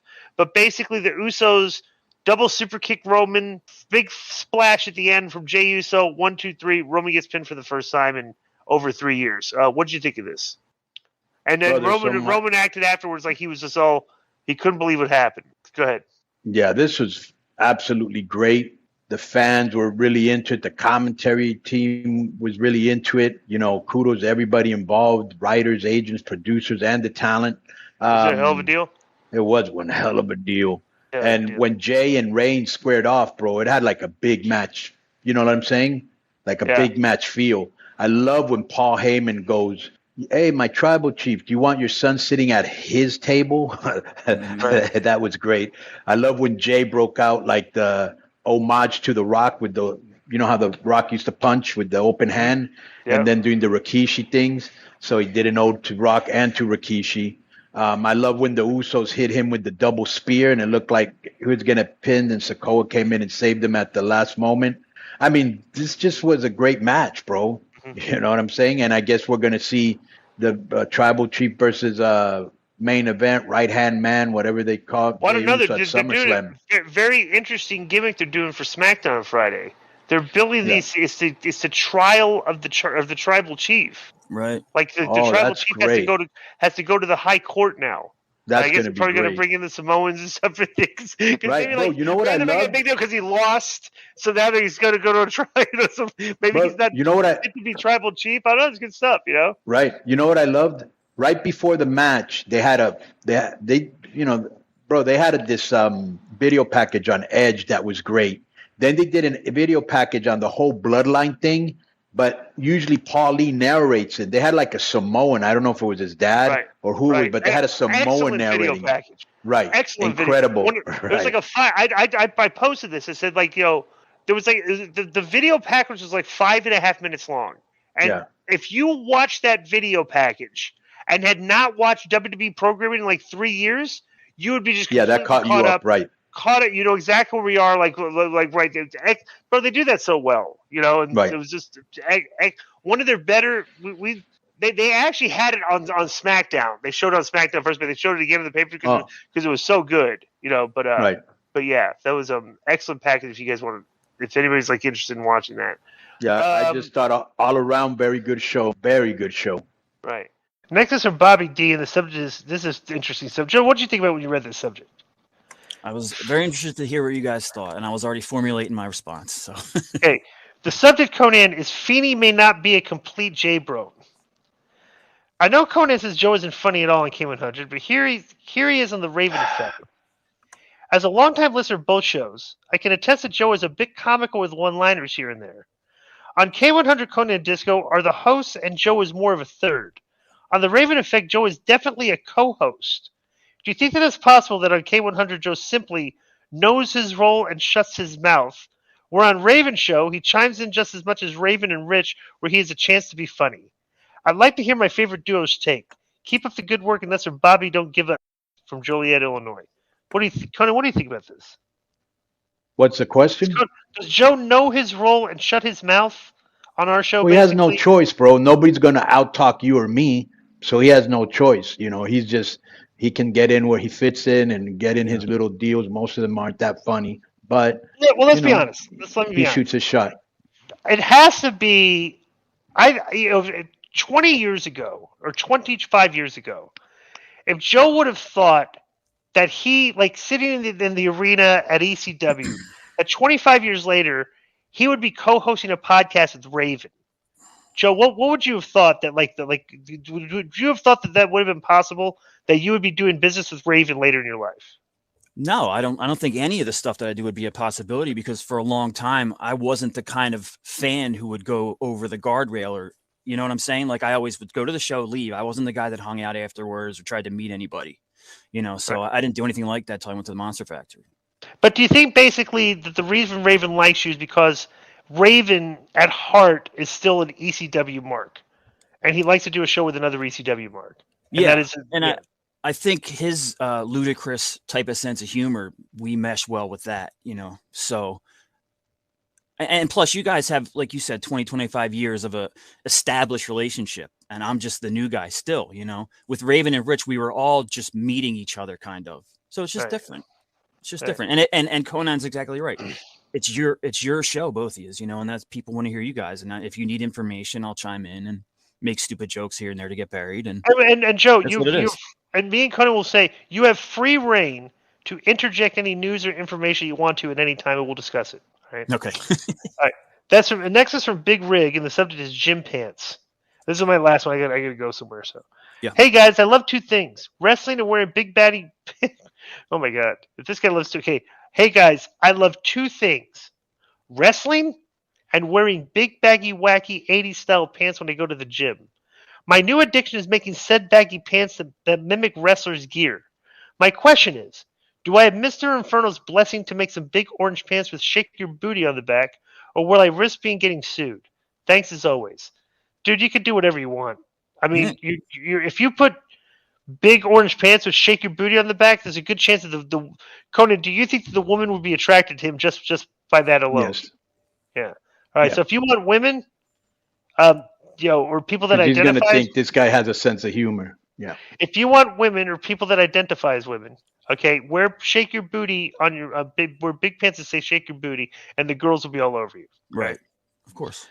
Let me do one more then. Next is from some Gondo Chanko. How many times has he been suspended? Who's been suspended more than anybody in the mailbag? Joe, who'd you think?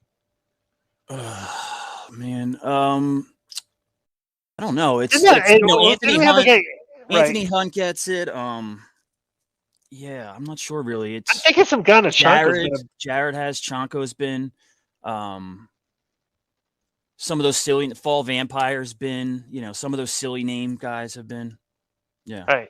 So next, so some guys with Shanto is Like Holder. Yeah. Like Durbin. Yeah, Holder's. Next is from the subject is who is the real draw? Hey K100 Girl, I'll take the hit this week. I know it's 2 emails, but it's a valid point that I felt needed to be made. As you may or may not be aware, Seth Rollins, but you're suspended by the way. Mm-hmm. Seth Rollins defended his belt against Braun Breaker in NXT. The show averaged 773K, which is the highest in 3 years, and the main event drew 950,000, which is higher than most Dynamite main events in the past year.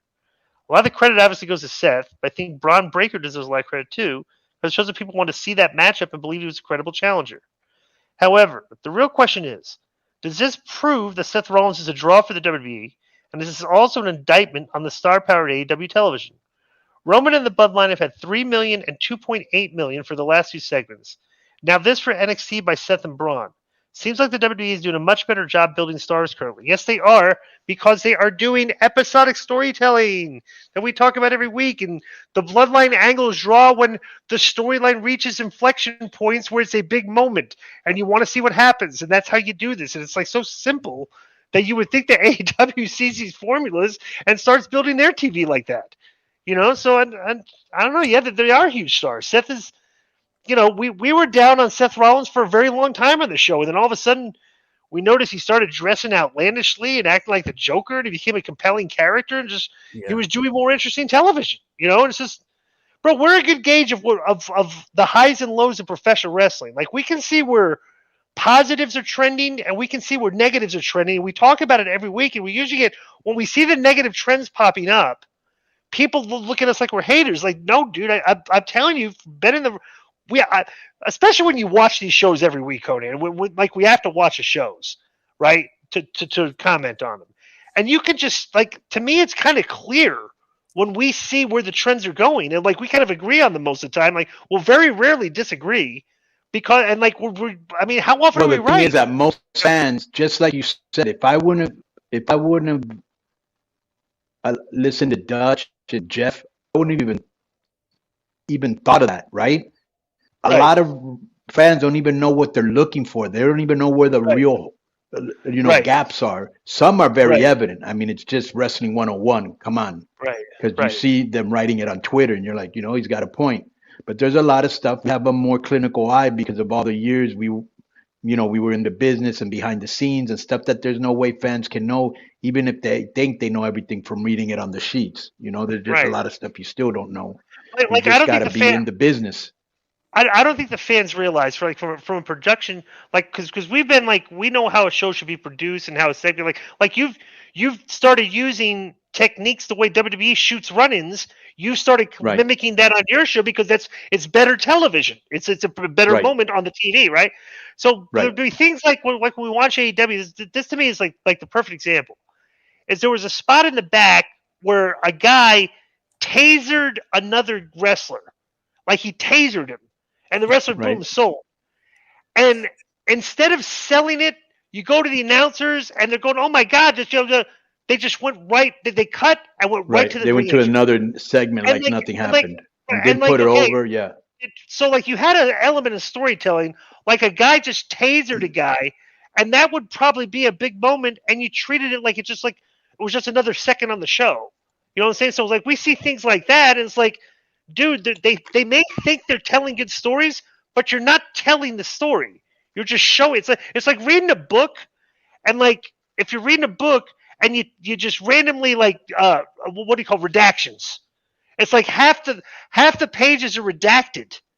You know, it's like like that's so. Bro, the WWE is storytelling like with full pages. Like they tell a complete story, and like AEW tells stories with redactions, and you can see it affects their. And half the problem is they're a victim of their own, just of having so many wrestlers that they're trying to get so many people on that everything's rushed, including when Excalibur goes over the matches. Right. Exactly. In the last 2 or 3 weeks, the finish has felt rushed because probably another segment went too long or they had too many on there. Yeah. Oh, by the way, AEW did 855,000. Is that more or less than last week? A little bit more. A little bit more, right?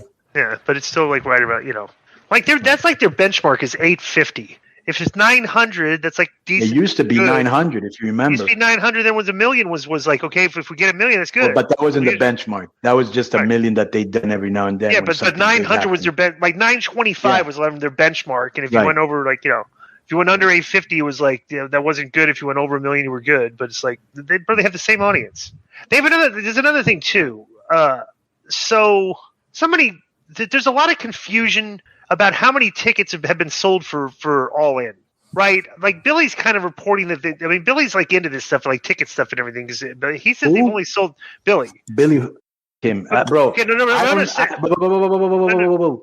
Anything he has to say, I don't give a fuck about on this show, Glenn. Don't use it as a source. No, sorry. My point is everybody is reporting different things, okay? Right. And the numbers are off. And I think I've said all along, we're never really going to know till show day and see how many people go to the turnstiles and what the crowd is. Because like a lot of these tickets go to ticket brokers, I want to know how many tickets are in the hands of like the person that's going to go sit in the seat and has those tickets. But we're always unclear on that. Like they never sell. So it's like, but I've still said. Now they slotted it for 87,000, right? My prediction was 50 to 60, and I said I would not be surprised if they did 90.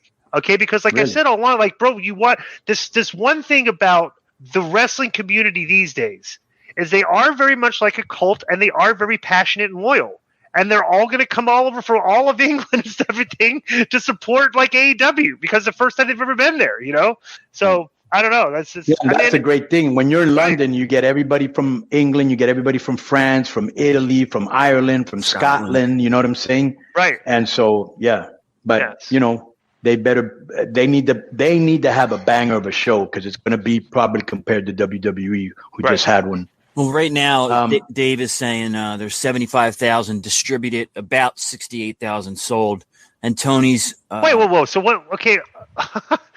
So what does that mean? I'm assuming that means... Wait, 70,000 distributed. Uh-huh. Right, not bought. 68,000 sold. So that means the other 7,000 might be comps? Yeah, or the businesses and stuff like that. Or they're talking about 70,000 have been distributed to the secondary market ticket sellers, and they've sold back 68,000 tickets. Is that what that means? I can guarantee you for sure. I can guarantee you for sure because we have to do it in AAA, but at a lower number. Uh-huh. Bro, all your sponsors, the TV networks, the local promoter, all the radio stations, they all want comps, and you have to give them comps. Right. So that's not. That's press, not press comps. Yeah. When WWE ran the Alamo Dome back in the 90s, that they were selling dollar tickets at Taco Bell. And also giving a lot away, but it still counted as attendance, right? Yeah. Well, bro, they need the visual they want the visual. Of course, right. Yeah, of course, right. Right. They're like, let's say we sold 40,000. Let's kick out 10,000 comps and make it look like they're 60. Yeah. You don't know the difference. The term for anybody that doesn't know, we call it papering the town. Okay, you just add, and bro, WCW used to do it all the time because on TV, you sell as many tickets as you can, but if there's too many empty seats for your liking, you want to fill the seats in for television, so you give the tickets away. A lot of times, if those people didn't come in, you'd bring the people from the top and you'd bring them down. Right, so at least all that looked, Next is from Charles Redmond. The subject is Ryback's death threats. Have you heard about this, Conan? I've gotten some DMs from Ryback about this too. Good day, guys. Hope you're all doing well. See, we've heard, but there's this guy recently calling into Ryback's podcast, threatening him and various friends and family of him.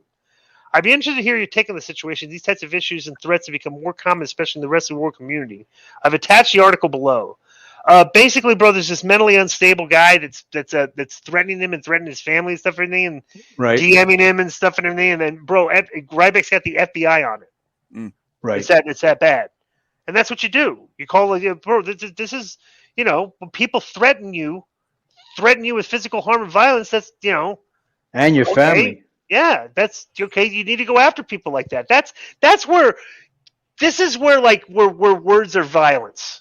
We're like, hey, yeah, when you're actually getting threatened with violence, that's when it matters, So. Yeah, I read or saw that he tweeted something about how I know your mom lives in the house behind yours or something, like just you shouldn't know and shouldn't be using his threats and all that, just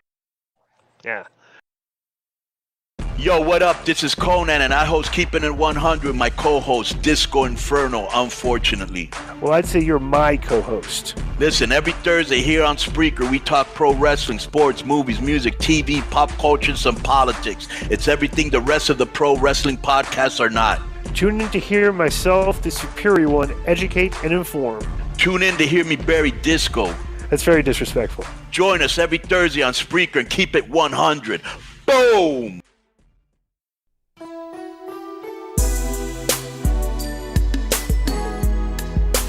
Make it last. Make it last forever. Don't let I love you.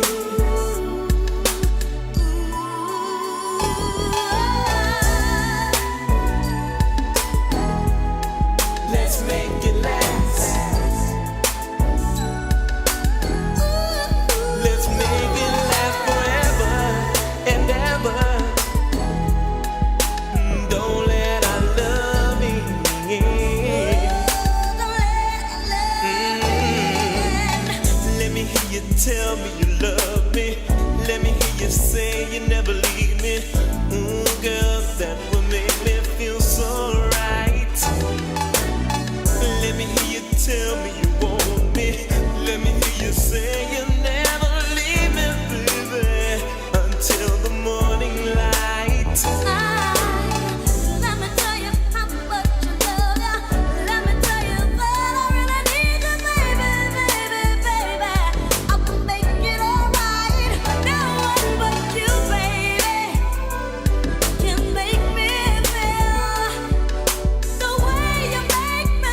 you wanted to bring up something that happened on Twitter.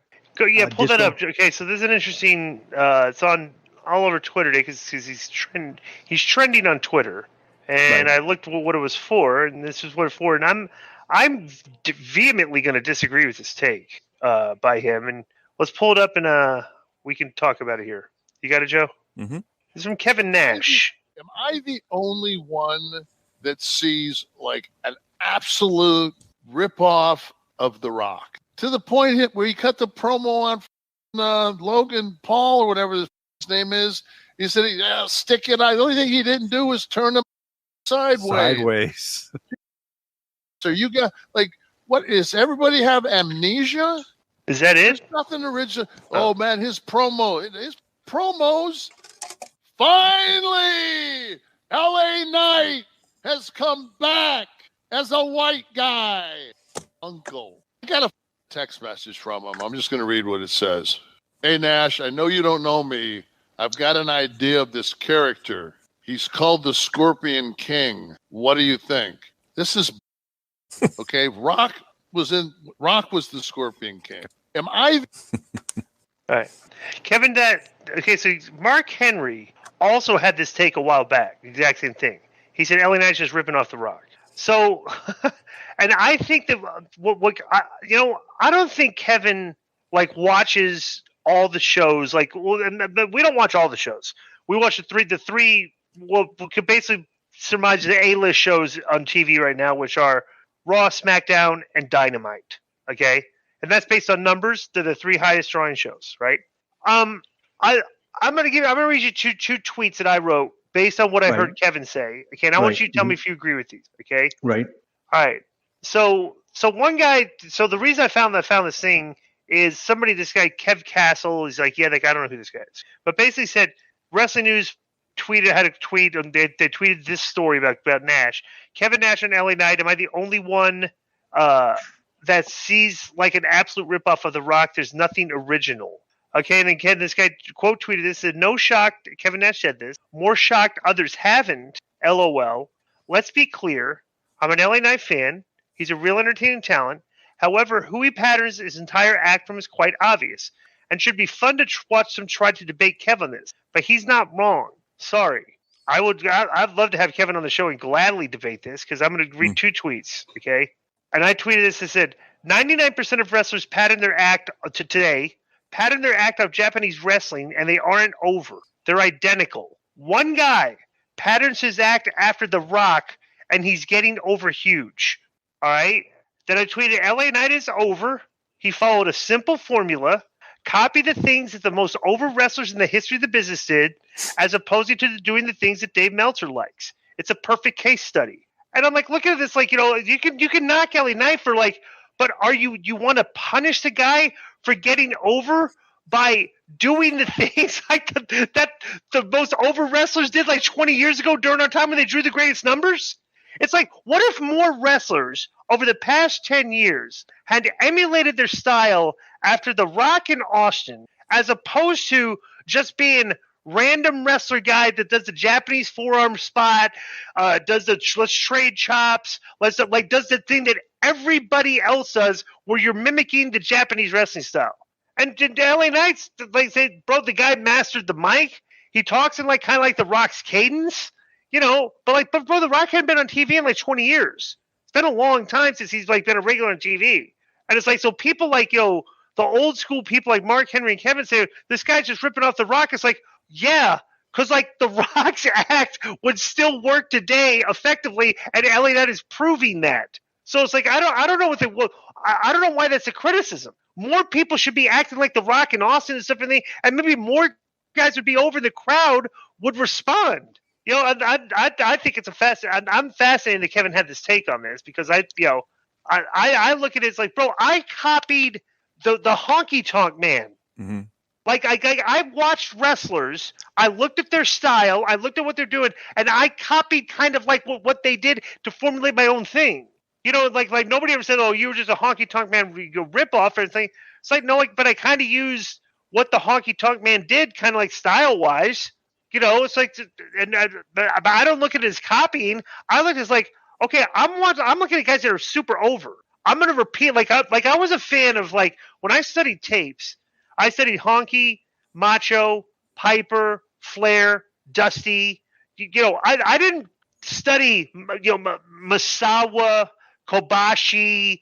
I didn't study these guys that wrestled a certain style that the dirt sheet community liked. I studied guys that were over, and I wasn't the greatest wrestler, but I think I got over by emulating the styles of the guys that were over. What do you think about that, Conan? What's your take on this?